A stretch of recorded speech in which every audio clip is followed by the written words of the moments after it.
ধ্বংসস্তূপৰ মাজত নীৰৱে চাই ৰৈছে সপোনৰ ঘৰখন। প্ৰায়সমূহ সা সম্পত্তি তেওঁলোকৰ প্ৰায় নষ্ট। এই ধৰণে যিসমূহ কাপোৰ বা অন্যান্য যিসমূহ সামগ্ৰী সেইসমূহ তিতি একেবাৰে অৱস্থা, ইয়াত আৰু পিন্ধিবৰ বাবে সেই যোগ্য হৈ থকা নাই। তাৰ সমান্তৰালভাৱে যদি আপুনি চায় তেতিয়াহ'লে পৰাগে দেখুৱাব যে এই ধৰণে যিসমূহ আচবাব তেওঁলোকৰ আছিল সেইসমূহ এই ধৰণে তেওঁলোকে এতিয়া পেলাই ৰাখিব লগা হৈছে ইয়াত। এপদ এপদকৈ ঠন ধৰি উঠা ঘৰখন নিমিষতে চুৰমাৰ। সম্পদ বুলিবলৈ একোৱেই বাচি নাথাকিল।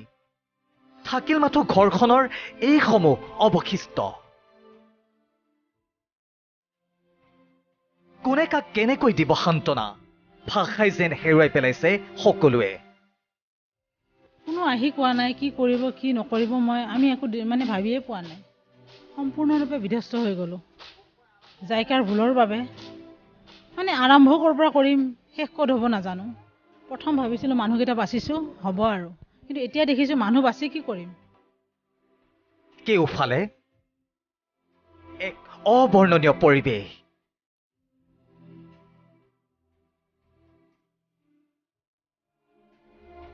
কিতাপ ফলি, নথি পত্ৰ, কাপোৰ কানি বুলিবলৈ একোৱেই বাচি নাথাকিল। সন্তানৰ ভৱিষ্যতৰ কথা ভাবি গাড়ীত ওলমি ৰোৱা স্কুলৰ আই কাৰ্ড কেইখন চাই কেমেৰাৰ সন্মুখত উচুপি উঠিল এইগৰাকী আশ্ৰয়হীন মাতৃয়ে। একোৱেই নাই জানে, বহুত মূল্যৱান সম্পদ মোৰ হেৰাই গ'ল। আ অলংকাৰ ক'ত গ'ল, চবতকৈ ডাঙৰ কথা নথি পত্ৰখিনি, তাৰ স্কুলৰ কিতাপ পত্ৰ, যিটো মানে জীৱনটো আৰম্ভণি হৈছিল তাৰ, সেই আৰম্ভণিতে কেনা লাগিল চাওক। তাৰ কাৰ্ড দুখন গাড়ীত। বৃহস্পতিবাৰৰ জলপ্ৰলয়ৰ বিভীষিকাই সকলোৰে সপোন যেন থান বান কৰি পেলালে। কাৰ ভুলৰ পৰিণাম ভুগিছে জয়পুৰবাসীয়ে?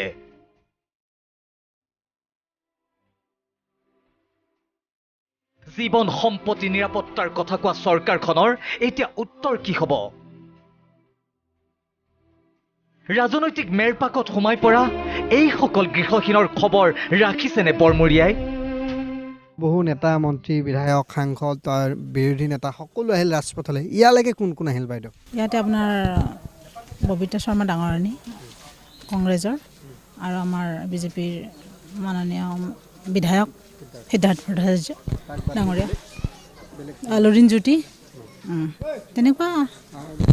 গুৱাহাটী উন্নয়ন বিভাগৰ মন্ত্ৰীগৰাকী আহিল নে ঘৰ চাবলৈ? নাই।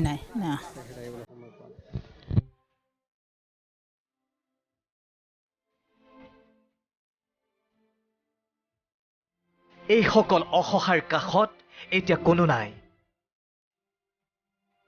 ভগা ঘৰখনলৈ চাই অনাশাৰে অনিদ্ৰাৰে কেৱল চকুলো টুকিছে জয়পুৰবাসীয়ে।